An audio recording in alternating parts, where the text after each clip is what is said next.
mode of action of hormones, how hormones work। इसका मतलब क्या होगा, how hormones work, ये काम कैसे, how hormones work, हार्मोन काम कैसे करते हैं। बेटा हमें पता है कि हार्मोन बेसिकली, अगर हम ब्रॉड वाइज पे कैटेगरी बनाए हार्मोन्स की, तो ब्रॉड वाइज पे कैटेगरी जो हार्मोन की है वो क्या है, वो या तो प्रोटीन हार्मोन है या लिपिड नेचर के हार्मोन है। लाइक प्रोटीन हार्मोन, पहले हम इसको पढ़ेंगे कि प्रोटीन हार्मोन कैसे काम करते हैं, व्हाट इज द प्रोसेस और the strategies of protein hormones to work. अच्छा, प्रोटीन हार्मोन के काम के हिसाब से, यानी कि हार्मोन एक्शन की अगर हम जनरली बात करें तो हार्मोन एक्शन के काम के हिसाब से जनरली जो बात की गई है कि वो उन मतलब हार्मोन्स अपने टारगेट ग्लैंड के साथ सबसे पहले टारगेट सेल के साथ क्या करते हैं, कम्युनिकेशन करते हैं थ्रू रिसेप्टर्स, और ये दोनों मतलब मैकेनिज्म के हिसाब से है। लेकिन लिपिड हार्मोन और प्रोटीन हार्मोन इस सेंस में थोड़ा डिफरेंस है। प्रोटीन हार्मोन के लिए एक मॉडल बनाया है, मतलब एक मॉडल के हिसाब से हम इसके फंक्शन को समझ सकते हैं। प्रोटीन हार्मोन बेसिकली जो काम करते हैं वो कैसे काम करते हैं, वो करते हैं फिक्स्ड मेम्ब्रेन रिसेप्टर मॉडल के बुनियाद पर। So what is the action of hormone in terms of protein hormone. तो प्रोटीन हार्मोन हमेशा जिस मॉडल के हिसाब से ये काम करते हैं उस मॉडल को हम कहते हैं fix membrane receptor model. Fix receptor model, इसमें क्या होता है, इसमें हम कह रहे हैं कि ये टारगेट सेल है, ये क्या है, ये हमारा टारगेट सेल है, जिस सेल को एक्चुअली एक्टिवेट करना है, स्टिमुलेट करना है इस हार्मोन को। यानी कि हम कह रहे हैं कि हमारे पास क्या है, सेल है, और इस सेल को पर्टिकुलर कोई हार्मोन क्या बनेगा, टारगेट बनाएगा, और फिर ये सेल अपना काम करना शुरू करेगा। ठीक है, वो कैसे होता है, फर्स्ट ऑफ ऑल यूं समझे कि हम ये कह रहे हैं कि इस सेल के पास यहां पे रिसेप्टर है, यहां पे क्या है, एक रिसेप्टर साइट है जिसको हम क्या कह रहे हैं, रिसेप्टर, यहां पे ये रिसेप्टर है। ठीक है, और ये रिसेप्टर देखें मेम्ब्रेन में फिक्स है, मेम्ब्रेन में फिक्स रिसेप्टर है, और इस रिसेप्टर के ठीक नीचे यहां पे एक एंजाइम होता है जिसको हम कहते हैं एडिनाइलेट साइक्लेज एंजाइम, एडिनाइलेट साइक्लेज एंजाइम। तो यहां पे क्या है बेटा कि एक रिसेप्टर है और ये इसकी टारगेट सेल की मेम्ब्रेन है। बेटा टारगेट सेल हम क्यों कह रहे हैं इसको, क्योंकि ये किसी न किसी हार्मोन का टारगेट है, ये क्या है, टारगेट सेल है। बात समझ में आ रही है बेटा। तो टारगेट सेल, उसकी मेम्ब्रेन, उस मेम्ब्रेन पे के ऊपर एक रिसेप्टर, और रिसेप्टर देखें फिक्स है मेम्ब्रेन, और ठीक उस मेम्ब्रेन के उस रिसेप्टर के नीचे एक एंजाइम है एडिनाइलेट साइक्लेज एंजाइम। अब होता क्या है, फर्स्ट सपोज ब्लड के थ्रू, ये ब्लड वेसल है, ब्लड के थ्रू हार्मोन एक आता है और वो इस रिसेप्टर के ऊपर बाइंड करता है, इस रिसेप्टर के ऊपर बाइंडिंग करता है। तो यहाँ पे रिसेप्टर और हार्मोन के बीच में एक कॉम्प्लेक्स बनता है। ठीक है, हार्मोन रिसेप्टर कॉम्प्लेक्स कहते हैं हम इसको। तो हार्मोन रिसेप्टर कॉम्प्लेक्स यहाँ पे जो बन रहा है वो आउटसाइड द सेल बन रहा है, क्योंकि रिसेप्टर आउटसाइड द सेल मौजूद है, सेल मेम्ब्रेन की आउटर सरफेस पे। ठीक है, तो अब ये हार्मोन है, ये क्या है बेटा, ये हमारा हार्मोन, और इस हार्मोन के नीचे रिसेप्टर। जब जैसे हार्मोन और रिसेप्टर आपस में कॉम्प्लेक्स बनाते हैं, यानी कि first suppose this is hormone and this is receptor, तो जैसे ही हार्मोन रिसेप्टर के ऊपर बाइंड करेगा, कॉम्प्लेक्स बनाएगा, तब ये एंजाइम एक्टिवेट हो जाएगा। ये एंजाइम क्या हो जाएगा, एक्टिवेट हो जाएगा, जिसको हम क्या कह रहे हैं, जिसको हम एडिनाइलेट साइक्लेज एंजाइम कह रहे हैं। तो एडिनाइलेट साइक्लेज एंजाइम क्या करता है, बेसिकली ये सेल के अंदर जो एटीपी होती है उस एटीपी को कन्वर्ट कर देता है एएमपी में, यानी कि ये इस एटीपी से 2 फास्फेट रिमूव कर देता है, तो एडिनोसिन ट्राइफॉस्फेट बन जाता है एडिनोसिन मोनोफॉस्फेट।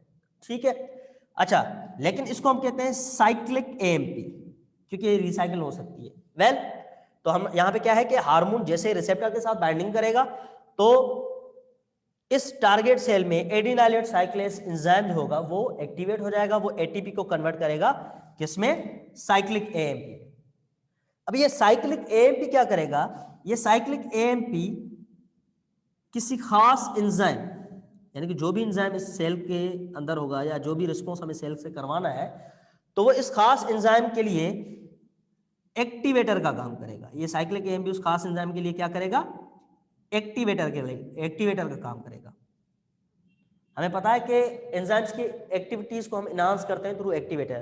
तो यहाँ पे साइक्लिक एएमपी बेसिकली क्या है, एक्टिवेटर है। किसके लिए, इस पर्टिकुलर एंजाइम के लिए, इस पर्टिकुलर एंजाइम के लिए। अब ये एंजाइम जो भी मेटाबॉलिज्म करवाएगा, ये एंजाइम जो भी मेटाबॉलिज्म करवाएगा वो इस सेल का रिस्पॉन्स होगा, वो इस सेल का क्या होगा, रेस्पॉन्स। अब बात समझ में आ गई बेटा। तो देखें पाथवे, देखें हमने कहा कि प्रोटीन, हमने कहा कि mode of action of hormone, हमने देखना है कि हाउ हार्मोन वर्क। तो हार्मोन कैसे वर्क करते हैं, पहला हमने मॉडल पढ़ा प्रोटीन हार्मोन का। प्रोटीन हार्मोन में हमने क्या कहा, प्रोटीन हार्मोन बेसिकली जिस तरह काम करते हैं तो उसको हम डिस्क्राइब करने के लिए हमने जो मॉडल बनाया है वो हमारे पास कौन सा है, फिक्स मेम्ब्रेन रिसेप्टर मॉडल, जहां पे एक रिसेप्टर मेम्ब्रेन के अंदर फिक्स होता है आउटसाइड द सेल। ठीक है, तो कोई भी हार्मोन जहां से भी प्रोड्यूस हो रहा है, फॉर सपोज वो ब्लड के थ्रू हार्मोन कहां पे आएगा, उस टारगेट सेल के पास। टारगेट सेल कौन सा होगा, जो रिस्पॉन्स दिखाएगा, चाहे वो रिस्पॉन्स मूवमेंट हो, चाहे डाइजेशन हो, चाहे सर्कुलेशन हो, यानी कि रिस्पॉन्स किसी भी, चाहे वो मेटाबॉलिज्म ही क्यों ना हो। तो जैसे ही वो हार्मोन कहां पे पहुंचा, रिसेप्टर के साथ हार्मोन रिसेप्टर कॉम्प्लेक्स बनाएगा, तो एक एंजाइम जो रिसेप्टर के ठीक नीचे होता है, जिसको हम क्या कहते हैं, एडिनाइलेट साइक्लेस, वो क्या करता है, एडिनोसिन ट्राइफॉस्फेट को, एटीपी को एएमपी में कन्वर्ट कर देता है। How, by removing 2 phosphate groups. जब 2 फॉस्फेट ग्रुप एटीपी के निकल जाएंगे तो वो एएमपी में कन्वर्ट हो जाएगा। अब ये एएमपी एक्टिवेटर का काम करेगी, किसके लिए, एंजाइम के लिए। ये एएमपी आके एक एंजाइम को क्या करेगी, एक्टिवेट करेगी, फिर वो एंजाइम मेटाबॉलिज्म करेगा तो हमें रिस्पांस शो होगा। तो इस तरह से टारगेट सेल रिस्पांस कर रहा है, लेकिन इस रिस्पांस के लिए उसको एक्टिवेशन स्टिमुलेशन कहां से मिली, हार्मोन से मिली। कहां से मिली बेटा, हार्मोन से मिली। ठीक है, अब हार्मोन इस केस में फिक्स मेम्ब्रेन रिसेप्टर मॉडल में हार्मोन बेसिकली प्राइमरी मैसेंजर होता है, क्योंकि वो एंजाइम को डायरेक्टली एक्टिव नहीं कर रहा। तो हार्मोन यहां पे क्या है, आउटसाइड द सेल ही काम कर रहा है। तो आउटसाइड द सेल जहां पे जब काम कर रहा है वो, तो वो क्या कहला रहा है, प्राइमरी मैसेंजर कहला रहा है, प्राइमरी केमिकल मैसेंजर। फिर उसके थ्रू एटीपी कन्वर्ट होगी एएमपी में, और एएमपी डायरेक्टली जाके एंजाइम को एक्टिवेट कर रहा है। तो यहां पे एएमपी बेसिकली क्या है, ये सेकेंडरी मैसेंजर है। ये क्या है, सेकेंडरी मैसेंजर। और फिर वो सेकेंडरी मैसेंजर एंजाइम को एक्टिवेट कर रहा है और एंजाइम हमें रिस्पांस दिखा रहा है। और एंजाइम जब रिस्पांस दिखा रहा है तो हमें टारगेट सेल भी रिस्पांस दिखा रहा है। ठीक है, तो बेटा समझ में आ गया कि फिक्स मेम्ब्रेन रिसेप्टर मॉडल क्या है। It is only applicable to the protein hormones.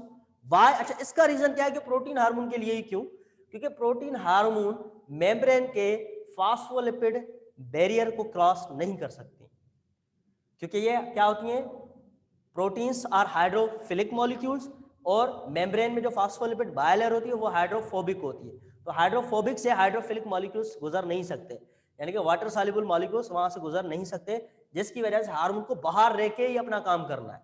तो वो कैसे कर सकता है, वो बाहर रिसेप्टर को एक्टिवेट करेगा, इनर साइड पे एंजाइम एक्टिवेट हो जाएगा, एंजाइम क्या करेगा, एटीपी को कन्वर्ट करेगा एएमपी में, जिससे सेकेंडरी मैसेंजर की हेल्प होगी, मतलब सेकेंडरी मैसेंजर बनेगा।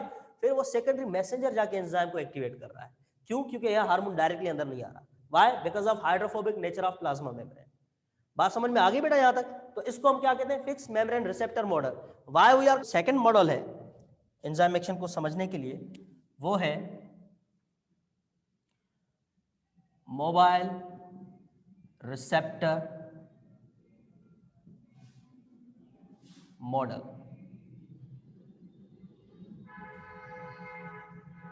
सेकंड हमारे पास मॉडल क्या है बेटा, mobile receptor model, and it is applicable to lipid और स्टेरॉयड हार्मोन्स। ये किसके लिए एप्लीकेबल है बेटा, लिपिड और स्टेरॉयड मॉलिक्यूल्स के लिए, स्टेरॉयड हार्मोन्स के लिए। अच्छा, अगेन हम कह रहे हैं कि this is target cell, this is our target cell. ये क्या है हमारा टारगेट सेल है,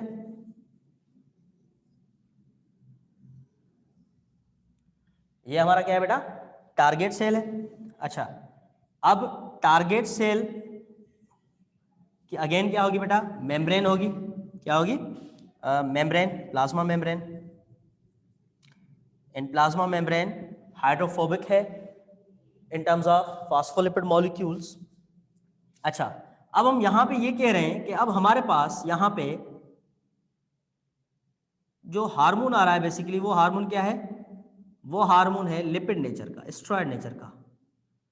तो ये कौन सा हार्मोन है बेटा, लिपिड हार्मोन। ये क्या है, लिपिड हार्मोन। और ये हार्मोन डेफिनेटली कहां से आएगा, from circulatory system. Source cell जो भी होगा इसका, सोर्स ग्लैंड, वो इसको सर्कुलेटरी सिस्टम के जरिए, ब्लड वेजल्स के जरिए पहुंचाएगा अपने टारगेट सेल के करीब, अपने टारगेट सेल तक। अब ये लिपिड हार्मोन यहां पे आ गया। अब ये लिपिड हार्मोन, क्योंकि हार्मोन भी लिपिड नेचर का है और मेम्ब्रेन भी लिपिड नेचर की है, यानी कि ये भी हाइड्रोफोबिक है, ये भी हाइड्रोफोबिक है, लेकिन ये लिपोफिलिक है और मेम्ब्रेन भी लिपोफिलिक है। तो लिपिड मॉलिक्यूल्स फास्फोलिपिड को इजीली क्रॉस कर सकते हैं। तो यानी कि यहां पे क्या होगा कि ये लिपिड हार्मोन डायरेक्टली साइटोप्लाज्म में आ जाएगा, इसको किसी मेम्ब्रेन रिसेप्टर की जरूरत नहीं पड़ेगी, इसको किसी भी मेम्ब्रेन रिसेप्टर की जरूरत नहीं पड़ेगी, क्योंकि ये डायरेक्टली साइटोप्लाज्म में आ सकता है। व्हाई, बिकॉज हार्मोन भी लिपिड नेचर का था, स्टेरॉयड नेचर का था, और मेम्ब्रेन भी लिपिड नेचर की थी। ये भी लिपोफिलिक है, वाटर फैट सॉल्युबल है, और ये भी फैट सॉल्युबल है। तो दोनों चीजें एक दूसरे को एक्सेप्ट करेंगे और वो इजीली इस बैरियर को क्रॉस करके कहां पे आ जाएगा, साइटोप्लाज्म में आ जाएगा। ठीक है। अच्छा, जब ये साइटोप्लाज्म में आ जाएगा, अच्छा, ये जो मॉलिक्यूल्स होते हैं, ये जो हार्मोन्स होते हैं मोस्टली, ये किसी डायरेक्टली किसी एंजाइम्स को एक्टिवेट नहीं करते, क्योंकि एंजाइम कोई होता ही नहीं जिसको एक्टिवेट करना हो। ये बेसिकली तब आते हैं जब किसी एंजाइम को बनाना हो। अब होगा क्या कि ये जो हार्मोन है बेसिकली इसको जाना होगा एक्चुअली डीएनए के अंदर, सॉरी न्यूक्लियस के अंदर। कहां पे, न्यूक्लियस के अंदर। हमें पता है न्यूक्लियस के अंदर क्या होता है, डीएनए होता है। कौन सा मॉलिक्यूल होता है, डीएनए। और एंजाइम्स अगर बनाना है तो एंजाइम क्या है, एक प्रोटीन है, और उस प्रोटीन की जो इंफॉर्मेशन है उस प्रोटीन को बनाने के लिए वो जेनेटिक कोड्स में है। तो जब भी एंजाइम की जरूरत होती है तो एंजाइम को बनाना पड़ता है। कैसे, एंजाइम एक डीएनए के अंदर एंजाइम की रेसिपी होती है, कोड होता है, और उस कोड को एक्टिवेट करना होता है। यानी कि हर एंजाइम के लिए, हर प्रोटीन के लिए एक जीन होता है, और उस जीन को एक्टिवेट करना होगा। लेकिन वो जीन खुद ब खुद एक्टिवेट नहीं होगा, वो तभी होगा जब एंजाइम की जरूरत पड़ेगी। लेकिन एंजाइम की जरूरत पड़ रही है सेल को, ये जीन को कौन बताएगा, ये डीएनए को कौन बताएगा, ये बताएगा लिपिड हार्मोन। तो लिपिड हार्मोन क्या करेगा, जैसे ही डायरेक्टली कहां पे आ जाएगा, इनटू साइटोप्लाज्म, तो इसका जो रिसेप्टर होता है वो बेसिकली मेम्ब्रेन पे नहीं होता, इसका रिसेप्टर होता है कहां पे, इन साइटोप्लाज्म।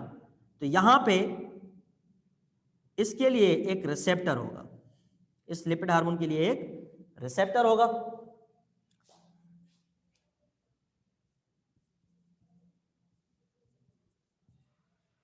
तो जैसे ये लिपिड हार्मोन अंदर आएगा तो इस रिसेप्टर के साथ वो क्या कर लेगा, बाइंडिंग कर लेगा। तो यहां पे अगेन हार्मोन रिसेप्टर कॉम्प्लेक्स बनेगा। क्या बनेगा, हार्मोन रिसेप्टर कॉम्प्लेक्स। तो ये क्या है, हार्मोन और रिसेप्टर का कॉम्प्लेक्स है। अच्छा, फिर ये रिसेप्टर क्या करेगा, इस हार्मोन को ट्रांसफर करेगा टू द न्यूक्लियस। कहां पे, न्यूक्लियस के अंदर। कहां पे बेटा, न्यूक्लियस के अंदर। और जैसे ये हार्मोन न्यूक्लियस के अंदर जाएगा तो वो डीएनए के उस खास हिस्से पे जहां पे वो एंजाइम की इंफॉर्मेशन मौजूद है, ये उसके ऊपर बाइंड कर लेगा। ये हार्मोन रिसेप्टर कॉम्प्लेक्स उसके ऊपर बाइंड कर लेगा, उस डीएनए के हिस्से के ऊपर। और डीएनए का जो जीन होगा, वो खास जीन जो जिसके पास उस खास एंजाइम की बनाने की क्या है, इंफॉर्मेशन है, वो जीन एक्टिवेट हो जाएगा। वो जीन क्या हो जाएगा, एक्टिवेट हो जाएगा। और जैसे जीन एक्टिवेट हो जाएगा तो यहाँ पे होगी ट्रांसक्रिप्शन। क्या होगी, और इस डीएनए की एक एमआरएनए कॉपी बनेगी। यानी कि जैसे ही जीन एक्टिवेट होगा, जीन को एक्टिवेट कौन कर रहा है, ये रिसेप्टर कॉम्प्लेक्स, रिसेप्टर और हार्मोन कॉम्प्लेक्स। और ये रिसेप्टर तभी डीएनए के अंदर जाएगा जब इसके पास क्या आएगा, लिपिड हार्मोन आएगा। अच्छा, तो अब जैसे ये उस डीएनए के हिस्से के ऊपर आके बैठ जाता है हार्मोन या रिसेप्टर कॉम्प्लेक्स, तब वो जीन डीएनए का जो पार्ट होगा, जो जीन होगा वो एक्टिव हो जाएगा और जीन एक्टिवेशन हो जाएगी। जीन एक्टिवेशन के बाद में क्या होगा, उस जीन की एमआरएनए कॉपी बनेगी और वो एमआरएनए कॉपी डायरेक्टली कहाँ जाएगी, टू द साइटोप्लाज्म। कहाँ पे जाएगी, साइटोप्लाज्म में। और उस एमआरएनए की कॉपी को राइबोसोम्स क्या करेंगे, डिकोड करेंगे, ट्रांसलेट करेंगे और राइबोसोम एक एंजाइम बनाएंगे। राइबोसोम क्या बनाएंगे बेटा, एंजाइम बनाएंगे। और वो एंजाइम अब क्या होगा, जब एक्टिवेट होगा रिस्पॉन्स देगा, मेटाबॉलिज्म के फॉर्म में वो एंजाइम क्या दिखाएगा, रिस्पॉन्स। अब बात समझ में आ गई बेटा। तो यहां पे मैं एक मरतबा फिर रिपीट कर रहा हूं कि मोबाइल रिसेप्टर मॉडल जो है बेसिकली वो लिपिड या स्टेरॉयड हार्मोन के लिए एप्लीकेबल होता है, जिसमें क्या होता है, लिपिड हार्मोन जो होता है वो डायरेक्टली, क्योंकि ये लिपोफिलिक होता है और मेम्ब्रेन भी लिपोफिलिक होती है, तो ये डायरेक्टली मेम्ब्रेन को क्रॉस करके साइटोप्लाज्म में जाता है। और साइटोप्लाज्म में इसके लिए यहाँ पे एक रिसेप्टर होता है और ये रिसेप्टर और हार्मोन आपस में हार्मोन रिसेप्टर कॉम्प्लेक्स बना लेते हैं। फिर ये रिसेप्टर क्या करता है, ट्रांसफर करता है, इसको कैरी करके कहाँ पे लेके जाता है, इनसाइड न्यूक्लियस, और उस खास और डीएनए के उस खास हिस्से पे, उस जीन पे इसको क्या कर देता है, बाइंड कर देता है हार्मोन को। फिर हार्मोन उस जीन को एक्टिवेट करता है, जीन एक्टिवेशन होती है। फिर उस जीन की कॉपी बनती है एमआरएनए की और ये एमआरएनए राइबोसोम के पास जाता है। राइबोसोम क्योंकि प्रोटीन फैक्ट्री है, एंजाइम भी एक प्रोटीन है, तो राइबोसोम एक खास किस्म की प्रोटीन बनाता है जिसको हम एंजाइम कहते हैं। फिर वो एंजाइम रिस्पॉन्स दिखाता है हमें, फिर एंजाइम काम करता है और एंजाइम रिस्पॉन्स दिखाता है, तो हमें टारगेट सेल भी क्या दिखाता है, रिस्पॉन्स दिखाता है। तो इस तरह से यहाँ पे लिपिड हार्मोन काम करते हैं। लेकिन यहाँ पे पहली बात कि हम इसको मोबाइल रिसेप्टर मॉडल क्यों कह रहे हैं, देखिए इसका रिसेप्टर साइटोप्लाज्म में मौजूद है और रिसेप्टर एक जगह से दूसरी जगह मूवमेंट कर रहा है, तो इस वजह से हम इसको मोबाइल रिसेप्टर कह रहे हैं। क्या कह रहे हैं, मोबाइल रिसेप्टर। पहले वाले प्रोटीन हार्मोन के वाले उसमें हमने देखा कि फिक्स मेम्ब्रेन रिसेप्टर था, रिसेप्टर जहां पे था वहीं पे फिक्स था, वो मूवमेंट नहीं कर रहा था और मेम्ब्रेन में मौजूद था। और यहाँ पे क्या है, रिसेप्टर मूवमेंट कर रहा है, मोबाइल है, और दूसरा वो साइटोप्लाज्म में मौजूद है। कहां पे मौजूद है, साइटोप्लाज्म में, और ये कैरी कर रहा है किसको, हार्मोन को। ठीक है, दूसरी बात क्या कि हमें प्रोटीन हार्मोन के लिए प्रोटीन मॉडल, प्रोटीन का जो मॉडल हमने पढ़ा था उसमें हमें प्राइमरी और सेकेंडरी मैसेंजर की जरूरत पड़ी। यहाँ पे हार्मोन खुद ही मैसेंजर है, खुद ही प्राइमरी मैसेंजर है, इसको किसी सेकेंडरी मैसेंजर की जरूरत नहीं पड़ रही, क्योंकि ये डायरेक्टली सेल के अंदर और डायरेक्टली न्यूक्लियस के अंदर जा सकता है, तो इसको किसी भी सेकेंडरी मैसेंजर की यहाँ पे जरूरत नहीं पड़ रही।